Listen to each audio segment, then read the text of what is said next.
So hello traders, welcome back to our YouTube channel. I hope you all are doing great.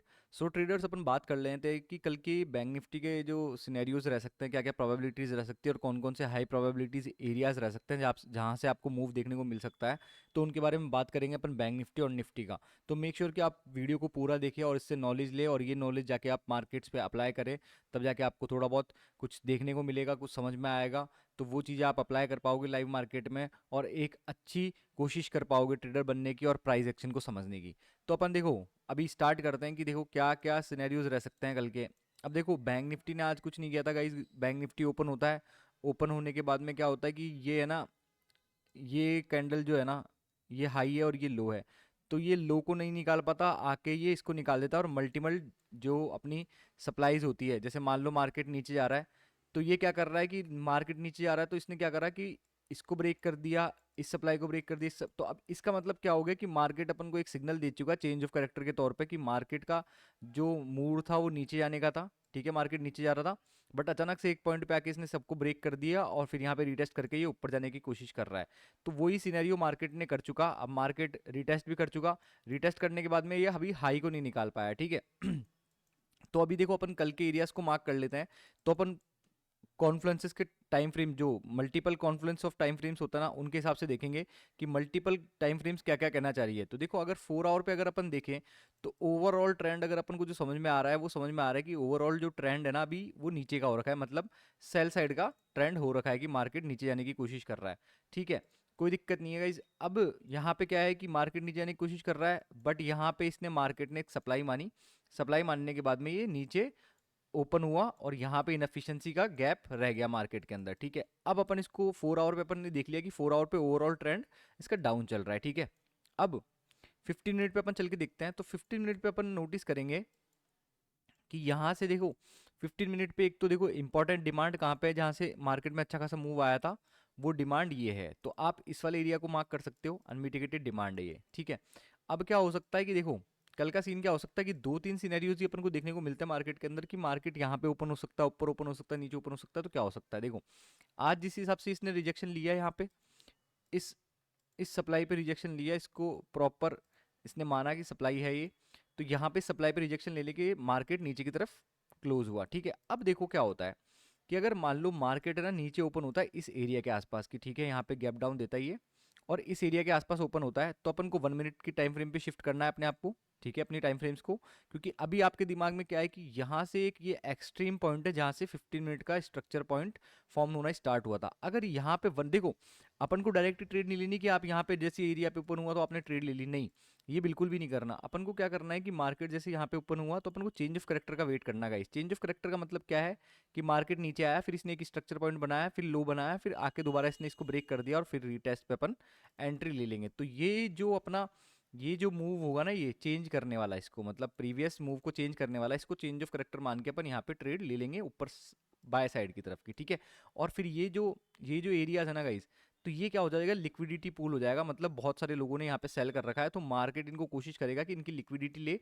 अब multiple कॉन्फ्लुएंसेस time frame का अपन ने देख लिया, और multiple कॉन्फ्लुएंसेस अपन normally देखें, मतलब चीज़ों के हिसाब से, लिक्विडिटी के हिसाब से देखें, तो अब मल्टीपल कॉन्फ्लुएंसेस यहाँ पे क्या हो जाएंगे कि मल्टीपल, पहला कॉन्फ्लुएंसेस ये हो जाएगा कि एक तो यहाँ पे इनएफिशिएंसी लाई कर रही है, यहाँ से लेकर यहाँ तक कि मार्केट में एक इनएफिशिएंसी है।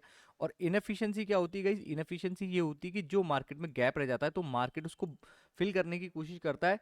ऐसा नहीं है कि अभी ये फिल कर देगा, कल ही फिल कर देगा, हो सकता है 1 साल तक फिल नहीं करे, बट ये जो इनएफिशिएंसी है मैग्नेट काम करती है। अगर आपको यहाँ पे डिमांड पे कुछ सिग्नल मिलता है तो आप वहां तक की ट्रेड ले सकते हो, क्योंकि एक कॉन्फ्लुएंस हो जाएगा कि मार्केट इसको फिल करने की कोशिश करेगा।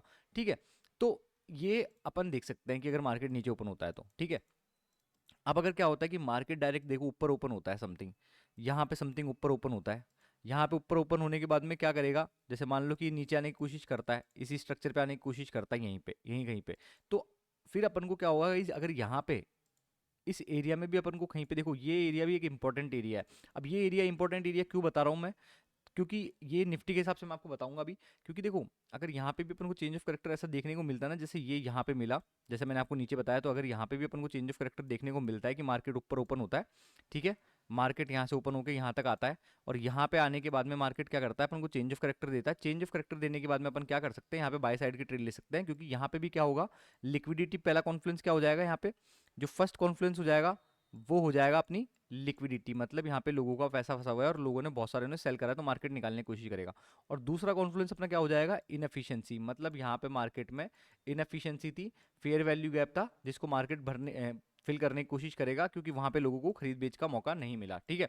तो ये कुछ एक इंपॉर्टेंट एरियाज है जो बैंक निफ्टी के हिसाब से इंपॉर्टेंट हो सकते हैं। और हाँ, अगर आप मार्क करना चाहो कि अगर मार्केट यहाँ पे भी आता है, तो यहाँ पे भी अगर अपन को कोई सिग्नल मिलता है तो उसके हिसाब से देखेंगे, बाकी फिर कोशिश करेगा इनको निकालने की, ठीक है, मार्केट, ठीक है। अगर ये देखो, ये भी एक इंपॉर्टेंट सप्लाई है, अनमिटिगेटेड है, क्योंकि देखो मार्केट यहाँ से डायरेक्ट गिरा था और यहाँ पे दोबारा रिटेस्ट नहीं करने आया। तो सेम सिनेरियो अगर अपन को यहाँ पे देखने को मिलता है कि मार्केट ये करता है, रिटेस्ट करता है और ये जाता है यहाँ पे, ठीक है, तो अब क्या होगा कि यहाँ पे अपन क्या चौक समझेंगे, अपन चौक समझेंगे उसके अपोजिट, कि हाँ ठीक है, मार्केट ऊपर आया, ऊपर आने के बाद में इसने क्या करा, ऊपर आने के बाद में इसने यहाँ पे चेंज करा कैरेक्टर को, ठीक है, फिर यहाँ पे रिटेस्ट करा इसने, रिटेस्ट करने के बाद में ये नीचे की तरफ आएगा, और नीचे की तरफ अगर यहाँ पे ऊपर डायरेक्ट डायरेक्ट इतना भी ऊपर ओपन हो जाता है, तो अपन को पता है कि यहाँ तक डिमांड तक का अपन को मूव देखने को मिल सकता है।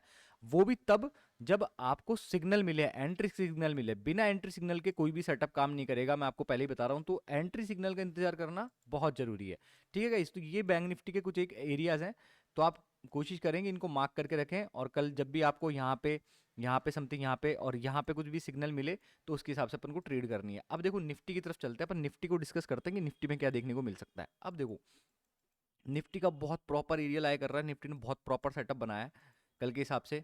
ये देखो, ये जो ट्रेंड लाइन मैंने मार्क कर रखी है, ये ट्रेंड लाइन का सेटअप पे अपन ट्रेड नहीं लेते। ये है लिक्विडिटी, मतलब यहाँ पे लोगों ने पैसा लगा रखा है सेल साइड में, कि ये ट्रेंड लाइन की इसने लिक्विडिटी बिल्ड कर दी, ठीक है। अब आज मार्केट क्या करता है कि देखो, ये इसका इंपॉर्टेंट लेवल थी, इंपॉर्टेंट लेवल था, ठीक है। तो यहाँ से मार्केट ऊपर गया, मतलब यहाँ से ब्रेक ऑफ स्ट्रक्चर हुआ, तो ये एक इंपॉर्टेंट लेवल हो गया। मार्केट जब दोबारा आया यहाँ से, तो पुल बैक करा इसने, ठीक है।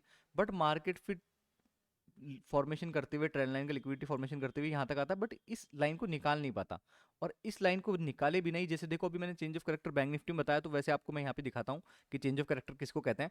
कि जब देखो इस एरिया को निकाल नहीं पाया, तो ये एक इंपॉर्टेंट एरिया हो गया, ठीक है। इस एरिया को निकाल नहीं पाया क्योंकि यहाँ से एक मूव आया था, तो मार्केट दोबारा वहीं तक आया और यहाँ से इसने मूव देना स्टार्ट करा। अब देखो चेंज ऑफ करेक्टर किसको कहते हैं गाइस। देखो चेंज ऑफ करेक्टर ये होता है कि मार्केट, आप खुद नोटिस करोगे, मार्केट यहाँ से सेल हो रहा था, लोअर लो, लोअर हाई, लोअर, ये तो चलो इसने लो नहीं बनाया, फिर लोअर हाई, फिर लोअर लो, फिर लोअर हाई, फिर लोअर लो। अब जैसे उस पर टैप हुआ, तो इसने हाई बना दिया। अब ये हाई बनने का मतलब क्या हुआ गाइस, यहाँ पे ये हाई बनने का मतलब हो गया, इसको अपन बोलते हैं चेंज ऑफ करेक्टर की। मतलब मार्केट नीचे जा रहा था, बट यहाँ सडन मूव डिमांड के ऊपर, मतलब हवा में भी नहीं होना चाहिए कि ऐसे अचानक से हवा में आ गया चेंज ऑफ करेक्टर आपने मान लिया, नहीं। डिमांड एक इंपॉर्टेंट एरिया पे आप इस ये मूव देखने को मिला, इसका मतलब क्या है कि मार्केट करेक्टर को चेंज करना चाह रहा है और ये अपोजिट डायरेक्शन में जाना चाह रहा है। तो बस आपको कुछ नहीं करना होता, अपोजिट डायरेक्शन में जाना चाह रहा होता है, तो आप मार्क करके बैठ जाओ कि देखो ये इनएफिशिएंसी, ये देखो कितना बड़ा गैप है यहाँ पे, ठीक है। ये इनएफिशिएंसी हो गई अपनी, कि मार्केट इसको फिल करने की कोशिश करेगा। और ये देखो, ये जो ट्रेंड लाइन चल रही है गाइस, ये ट्रेंड लाइन की लिक्विडिटी हो गई, कि यहाँ पे लोगों ने सेल कराया, बार बार सेल कराया, तो ये ट्रेंड लाइन की लिक्विडिटी हो गई। अब देखो इसने दूसरी मेन इंपॉर्टेंट चीज क्या बनाई, यहाँ पे ये लिक्विडिटी बना गया गाइस। मतलब क्या है कि इसने ब्रेक ऑफ स्ट्रक्चर कर दिया। ब्रेक ऑफ स्ट्रक्चर मतलब ये लास्ट स्ट्रक्चर था इसका, इसको भी ब्रेक कर दिया। चेंज ऑफ कैरेक्टर तो ये नीचे दे ही चुका था। ये देने के बाद में अब मार्केट ऊपर तक आ गया, बट ये यहाँ पे क्लोजिंग दिया है। अब इसके चांसेस क्या है ज्यादा, कि मार्केट यहाँ ओपन हो सकता है इस डिमांड पे। अब इस डिमांड पे अगर ओपन हो गया और वही सेम चेंज ऑफ करेक्टर अपन को देखने को मिल गया गाइस, तो अपन को एक अच्छी खासी ट्रेड देखने को मिल जाएगी, जिसको अपन लंबा भी होल्ड कर सकते हैं। क्यों मिल जाएगी, क्योंकि ये लिक्विडिटी छोड़ के गया है, और वो लिक्विडिटी कहाँ पे है, अपनी जस्ट डिमांड के ऊपर। तो डिमांड के ऊपर है, तो एक अपना इंपॉर्टेंट एरिया है, उसके ऊपर अपनी लिक्विडिटी है। तो अपन को सेम, अगर सेम सिनेरियो वो देखने को मिलता है कि यहाँ पे अगर चेंज ऑफ करेक्टर देखने को मिलता है अपन को, कि यहाँ पे मार्केट आया डिमांड पे और चेंज ऑफ करेक्टर दे, तो अपन को एक अच्छा खासा मूव देखने को मिल सकता है। क्यों, क्योंकि अपने बैक ऑफ द माइंड अपन को पता है कि यार ये जो ट्रेंड लाइन की लिक्विडिटी है ना, ये बिल्ड करवाते आ रहे हैं, और मार्केट में अपन को आराम से इस हाई का टारगेट मिल सकता है। और अगर मार्केट फिर कोशिश करेगा तो ये हाई भी निकाल सकता है, बट यहाँ तक अपन सेफली टारगेट कर सकते हैं। क्योंकि देखो यहाँ पे अगर आप देखोगे, तो ये भी डबल टॉप है, तो ये लास्ट लिक्विडिटी है ट्रेंड लाइन की, तो यहाँ तक अपन को सेफली टारगेट मिल सकता है निफ्टी के हिसाब से। तो निफ्टी का इंपॉर्टेंट एरिया ये रहने वाला है। और बाकी इस सप्लाई पे भी अगर अपन को कुछ रिजेक्शन देता है तो डरने वाली कोई बात नहीं है, क्योंकि मार्केट ने बहुत अच्छा एक सेटअप बनाया है। तो ये अगर ये सप्लाई पे भी आपको रिजेक्शन देता है ना, जैसे मान लो कि आपने यहाँ पे ट्रेड ले ली चेंज ऑफ कैरेक्टर पे, और चेंज ऑफ कैरेक्टर पे ट्रेड लेने के बाद में मार्केट चलो ठीक है यहाँ पे चलना स्टार्ट हो गया, आपने ट्रेड ले ली, फिर ये थोड़ा सा यहाँ पे रिजेक्शन दे रहा है, रिजेक्शन दे रहा है, तो गाइस वो रीटेस्ट भी हो सकता है। ठीक है, आपको क्या करना है, जब इतना बड़ा ये यहाँ से लेकर यहाँ तक का आपको मूव मिल जाए, तो आपको क्या करना है, ब्रेक इवन हो जाना है। ब्रेक इवन हो जाना है, बस उसका इंतजार करना है, फिर चलने देना है ट्रेड को, क्योंकि मार्केट कभी भी गाइस सीधा नहीं जाता कि आप सोचो कि यहाँ से सीधा चला जाएगा और सीधा जाके आपका टारगेट हिट कर देगा। ये आराम से जाता है। अब यही साइकोलॉजी आपको बिल्ड करनी होती है कि आप कितनी देर रुकते हो। अगर आपको देखो यहाँ पे अपन को कब निकलना होता है ऐसे एरियाज में, मैं आपको बता देता हूँ कि अगर आपको लॉन्ग टर्म ट्रेड को होल्ड करना है ना, तो ऐसे एरियाज जैसे मान लो कि ये सप्लाई है, अभी आपका टारगेट क्या है, आपने ऊपर तक का टारगेट ले रखा है, बट मार्केट यहाँ तक आ गया।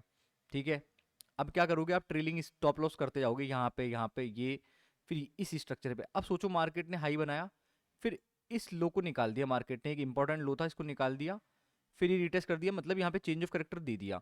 तो अब आप इसके नीचे रख लोगे, अगर जैसे इसको निकालता है तो आपको निकलना ही पड़ेगा, क्योंकि फिर क्या होगा कि ये दोबारा यहाँ पे इस जो ट्रेंड कंटिन्यूएशन को दोबारा कंटिन्यू करने लग जाएगा। तो वहां पे अपन को निकलना जरूरी होता है, क्योंकि फिर क्या होता है, अपन अपन दिक्कत में इसीलिए फंसते हैं कि अपन इतना बड़ा मूव कैप्चर कर लेते हैं, बट फिर क्या होता है कि अपन को लगता है कि ये बहुत ही मतलब चला ही जाएगा, ये पार ही हो जाएगा, इसको फाड़ के स्क्रीन को ही फाड़ के ऊपर चला जाएगा ये। तो ये क्या होता है, गलत सोच सोच होती है। ठीक है, अगर मार्केट आपको यहाँ पे आके सिग्नल देता है कि यार ठीक है, मैं आराम से, देखो मैं आपको बता देता हूँ प्रॉपर कि मार्केट यहाँ पे आके आपको यहाँ तक जा रहा है, यहाँ तक जा रहा है, यहाँ तक जा रहा है, higher high higher low, higher high higher low, फिर यहाँ पे टैप होता है और अचानक से स्पीड से मूव आता है और इसको निकालता है, और ये चेंज ऑफ करेक्टर आता है और फिर ये रिटेस्ट करता है। तो यहाँ पे एक बार अपन को निकलना ही पड़ेगा, क्योंकि इसने एक इंपॉर्टेंट एरिया को निकाल दिया है। ठीक है, इंपॉर्टेंट एरिया कभी कभार क्या होता है, फेक आउट भी होता है। अगर देखो जैसे डबल बॉटम रह गया यहाँ पे, और यहाँ पे एक डिमांड है और यहाँ पे डबल बॉटम रह गए, तो मार्केट क्या करेगा, इसको निकाल के डिमांड पे टैप करके दोबारा ऊपर चला जाएगा। बट अगर ये इंपॉर्टेंट एरिया है ना और यहाँ पे कोई लिक्विडिटी नहीं है, तो आपको एक बार निकलना जरूरी है, आपको लिक्विडेट करनी ही पड़ेगी पोजीशंस को। So guys keep this in the mind. और गाइज ऐसे ही वीडियोस देखने के लिए, ऐसे इन्फॉर्मेशनल वीडियोस देखने के लिए आप मेरे चैनल को सब्सक्राइब कर सकते हो। ठीक है, मैं रोज वीडियोस डालने की कोशिश करूंगा आपसे, अभी थोड़ा बहुत बीच में कंटिन्यूशन नहीं हो पा रहा था, बट अब कोशिश करूंगा। तो ऐसी इन्फॉर्मेशनल वीडियोस देखने के लिए मार्केट के बारे में आप मेरे चैनल को सब्सक्राइब कर सकते हो और मेरे को सपोर्ट कर सकते हो गाइस। तब तक के लिए थैंक्स, और मिलते हैं कल के वीडियो में।